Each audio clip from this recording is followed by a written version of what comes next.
Good morning, Vanessa Hudson and the Qantas leadership team.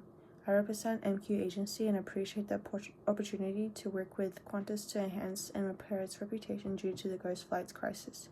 Today I'll summarize the crisis, assess how Qantas handled communications around it compared to a similar case study, and offer suggestions for enhancing reputation recovery and preparation for potential future crisis communications. During the month of August 2023, the Australian Competition and Consumer Commission initiated litigation against Qantas. The ACCC filed a complaint alleging that Qantas sold thousands of ticketed flights which had previously been cancelled without timely notification to passengers. The media exposure generated substantial negative publicity toward Qantas from customers who expressed frustration and disappointment towards the airline. At the same time, Qantas faced criticism regarding customer service, delays, cancellations, and high-priced fares. Thus, the ghost flights controversy rapidly became a severe reputational crisis, damaging public trust and confidence among all stakeholders. Initially, Qantas defended its position and stated that flight planning is extremely complicated and is subject to constant change. Yet, as public criticism escalated, numerous stakeholders felt that the organization did not assume responsibility for their action. After increasing pressure from multiple stakeholders, new CEO Hudson publicly apologized to customers, acknowledging that Qantas had lost the trust of many Australians.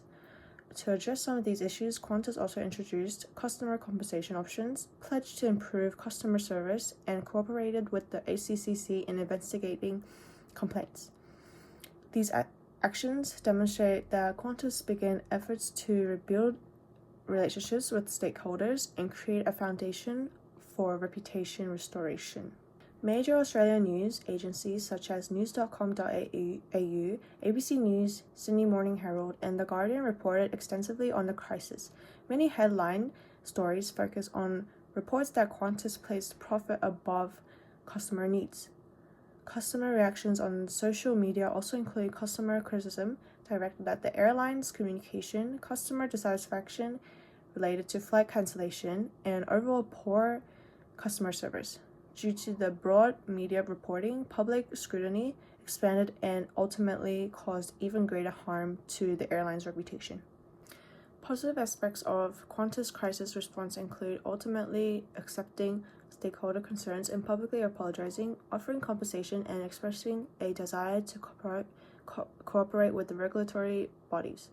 These elements of the response align with accepted best practices in crisis communications and have provided a starting point for reputation recovery.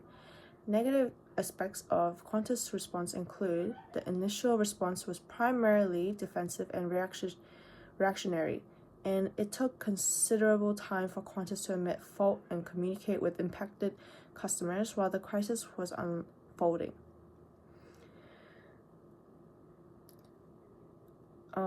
It was suggested that effective crisis communication required organizations to act quickly in response to crisis, communicate openly with stakeholders, and demonstrate accountability.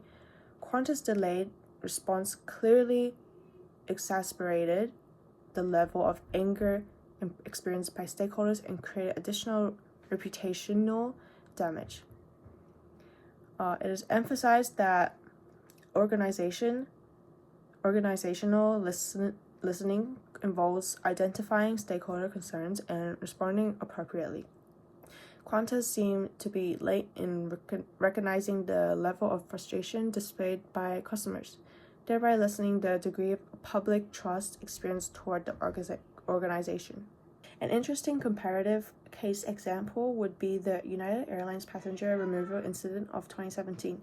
United Airlines initially responded to the incident in a manner that was defensive in nature and failed to recognize concerns raised by the general public.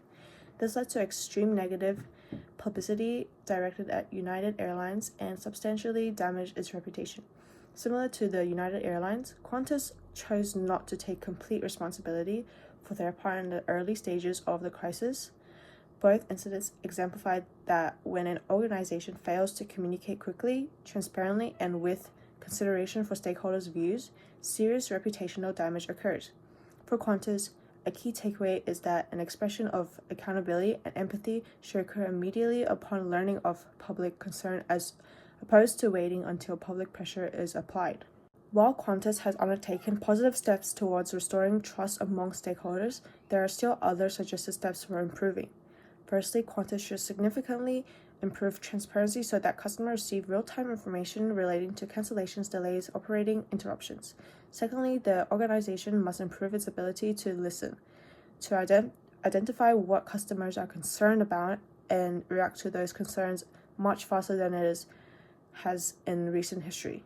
Thirdly, a permanent crisis communications team should be established to coordinate response during subsequent crises.